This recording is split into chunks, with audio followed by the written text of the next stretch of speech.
مومن وہی ہوتا ہے دوسروں کے عیب دوسروں سے نہیں بتاتا، جس کے ہوتے ہیں اسی سے بتاتا ہے۔ جس کا معاملہ اس سے بتائے گا نا، دوسروں سے تھوڑی۔ تمہیں پتا چلا، معلوم ہوا، سنا، وہ ویڈیو دیکھی، وہ آڈیو سنی، بھئی کہاں چکر میں پڑے ہو؟ کسی کی عزت اچھالنے کے چکر میں، کسی پر تہمت ترازی کے چکر میں، کسی کی قدر گھٹانے کے چکر میں کہاں پڑے ہوئے ہو؟ آپ کا کچھ نہیں ہے، عزت بھی آپ کی نہیں ہے۔ وَلِلَّهِ الْعِزَّةُ جَمِيعًا، قرآن پڑھ رہا ہوں، جتنی بھی عزت ہے سب خدا کے لیے ہے۔ تمہارے پاس جتنی ہے نا وہ اس نے دے رکھی ہے، تو جو چیز اس نے دی ہے وہ کسی اور کے حصے سے چھیننے کا حق تم کو کس نے دے دیا؟ عزت تو خدا نے دی ہے نا، تمہیں کسی کی عزت اتارنے کا حق کس نے دے دیا؟ اگر وہ تمہاری عزت اتارنے پر آ جائے تو تم معاشرے میں کسی سے ہاتھ ملانے کے قابل نہیں رہو گے۔ یہ جو عزت دار بنے ہوئے ہو تو اس نے عزت دار بنایا ہے، تم ہو نہیں، اس نے تمہیں عزت دار بنایا ہے۔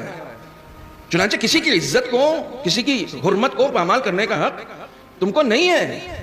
دین ہمارا اتنا خوبصورت دین ہے، اتنا خوبصورت دین ہے کہ ایک انسان جو اس دنیا سے گزر گیا، مر گیا، اسے آپ غسل دینے جا رہے ہیں، تو آپ کو حکم یہ ہے کہ جب آپ غسل دیں تو جس طرف بھی آپ پانی ڈالیں اس کی شرمگاہ پر کوئی کپڑا رکھ دیں۔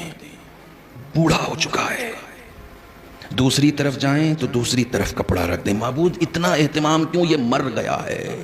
کہا ہم مرے ہوئے کو اتنی عزت دیتے ہیں کہ اس کی آبرو نہ چلی جائے تو زندہ کی کتنی آبرو ہوگی؟ سلام ہے آپ کو، سلام ہے آپ کو۔ جب مردہ کی اتنی عزت ہے تو تم زندہ لوگوں کی آبرو سے کھیلنا چاہتے ہو، زندہ لوگوں پر تہمت ترازی کرنا چاہتے ہو، اور تم کو کیا لگتا ہے کہ تم کسی کی عزت کم کرنا چاہو گے تو کر دو گے؟ کمال یہ ہے کہ خود کو مسلمان کہتے ہو، خود کو قرآن کا ماننے والا کہتے ہو، اور پھر کسی کی عزت پہ ہاتھ ڈالتے ہو، جبکہ روزانہ قرآن میں پڑھتے ہو وَتُعِزُّ مَن تَشَاءُ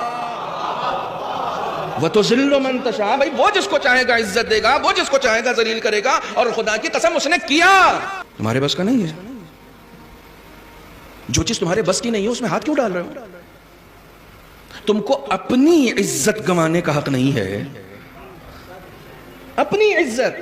تم کو دوسروں کی عزت تو بعد میں کرنا، پہلے اپنی عزت کرنا سیکھو۔ تو اگر میرا نہیں بنتا نہ بن، اپنا تو بن، یعنی دوسروں کی عزت بعد میں، پہلے اپنی عزت کرو۔ اپنی عزت کیسے کرنی ہے؟ مولا کائنات کہتے ہیں اتقوا مواضع التہم، نہج البلاغہ، ان جگہوں سے بچو جہاں تم پر کوئی تہمت لگا دی جائے۔